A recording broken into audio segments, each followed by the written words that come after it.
Assalamualaikum warahmatullahi wabarakatuh. Sampurasun dulur telembur barayati kota. Tepang dina channel Api Hendi Official. Iya dina dagat ayeuna orang sami-sami medar perkawis Mbah Dalem Pangudar nya Cikancung simkuring menakan ieu linkna tina https www.balebandung.com Mbah Dalem Pangudar Cicalengka eta nambilingna. Nah, semasa kedudukan Belanda di Indonesia pada abad ke-18, wilayah Kabupaten Bandung jadi sebuah kawasan rebutan adu pengaruh untuk berbagai kepentingan dan tujuan. Jika Belanda hanya berniat mengeksploitasi lahan-lahan produktif untuk kepentingan ekonomi melalui pengembangan produk-produk unggulan seperti kina, teh, dan kopi untuk menguasai perdagangan dunia di Eropa. Lain halnya dengan Cirebon, Banten, dan Mataram yang lebih memperjuangkan agama Islam. Maka politik ekspansi kolonisasi di wilayah Priangan dalam upaya perlawanan terhadap imperialisme Belanda diwarnai pula dengan penyebaran agama Islam yang dimulai sejak abad ke-16 hingga abad ke-18. Dalam kurun waktu selama kurang lebih 2 abad itu, pengaruh agama Islam begitu cepat merebak hingga ke pedalaman, termasuk wilayah pedalaman Kabupaten Bandung. Kompleks makam keramat Pasir Miri di Kecamatan Paseh merupakan bukti penyebaran agama Islam yang dilakukan oleh Eyang Wali Pameget beserta istrinya. Nah, Eyang Wali istri yang berasal dari Mataram berbarengan dengan masa kolonisasi Mataram di Tatar Ukur. Sementara itu, di Kampung Cinangka, Desa Mandalasari, Kecamatan Cikancung, juga dapat ditemukan makam keramat Mbah Dalem Pangudar atau Raden Haji Pangeran Panji Argaloka, seorang tokoh penyebar agama Islam yang berasal dari Cirebon. Berdasarkan Sohibul Hikayat Babad Sunda, pemuda bernama Raden Haji Pangeran Panji Argaloka adalah salah seorang pewaris tahta kerajaan Kanoman Cirebon yang masih keturunan Sunan Gunung Jati Cirebon. Dikisahkan ketika terjadi pergolakan perang saudara di Cirebon pada awal abad ke-18, Pangeran Argaloka diutus penguasa Kanoman untuk menyebarkan agama Islam ke wilayah Priangan. Sesuai dengan misi awalnya yaitu penyebar agama Islam, tantangan yang penuh risiko pun dilalui Pangeran Argaloka. Nyawa merupakan taruhan setiap perjuangannya dalam menegakkan agama Islam.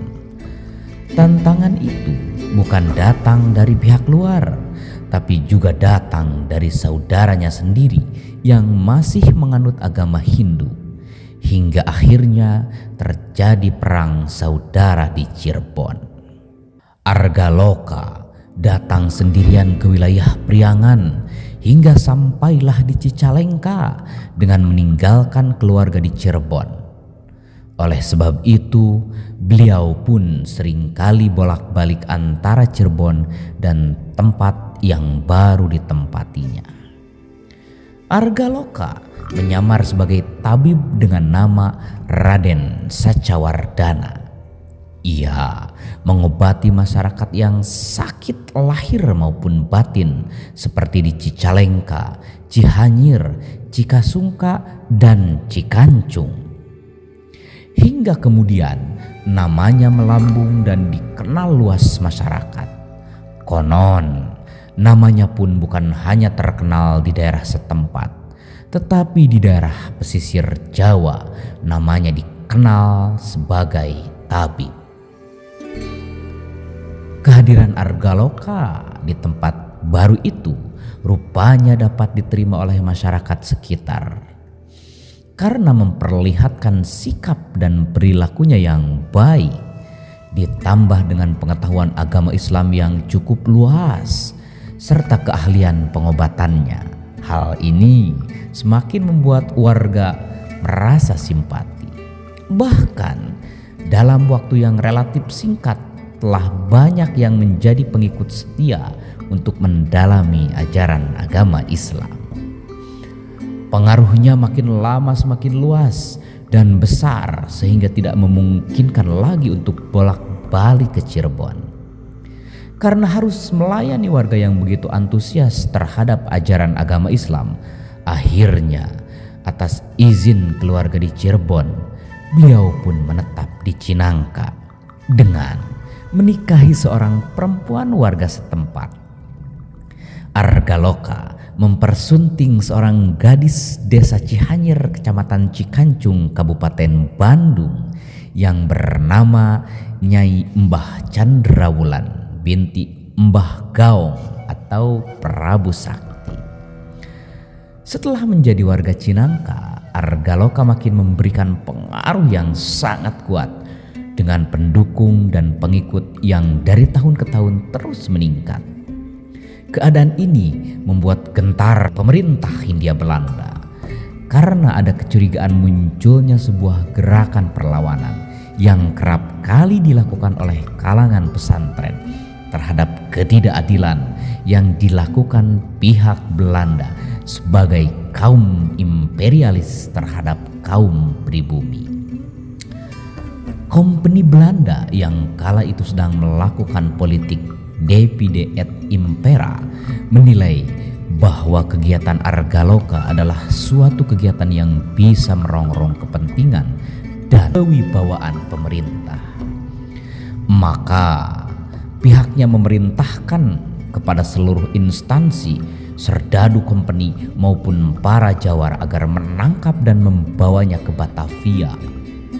Rencana itu sebenarnya sudah tercium, akan tetapi Argaloka tidak bergeming atau menghindarinya.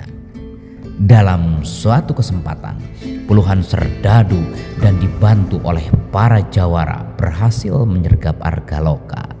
Sebelumnya ia lolos dari beberapa sergapan, namun kali ini pun sebenarnya Argaloka dapat lolos. Setelah diborgol dan digiring menuju kereta tahanan, tiba-tiba Argaloka menghilang secara misterius. Atas kejadian ini, kompeni Belanda gelagapan dan tidak percaya karena hilangnya Argaloka tidak masuk akal. Ia mampu membuka borgol itu tanpa alat, udar atau lepas. Argaloka hilang atau tilem tanpa berbekas. Itulah sebabnya kemudian orang menjulukinya Mbah Pangudar, gitu ya. Udar atau lepas, selanjutnya adalah hilang atau tilem. Masyarakat telah mafhum, baik para pengikutnya maupun pasien, menilai Pangeran Argaloka bukan orang sembarangan. Ia dilukiskan sebagai seorang pahlawan sakti, berwibawa dan sebagai panutan dalam menjalankan misi agamanya. Namun, para pengikut Argaloka pada waktu itu merasa kehilangan dan mencari kemana-mana.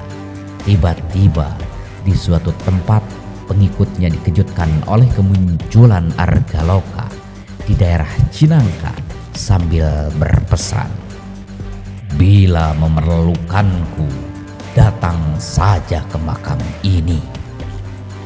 Makam itu sekarang menjadi tempat ziarah dengan sebutan Makam Keramat Mbah Dalem Pangudar.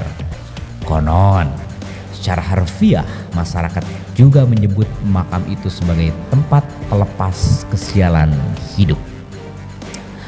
Karena merasa jengkel, kompeni Belanda saat itu, makam Pangudar yang terletak di kampung Cinangka, Desa Mandala Sari, Kecamatan Cikancung, 7 km dari Cicalengka, nyaris dibongkar.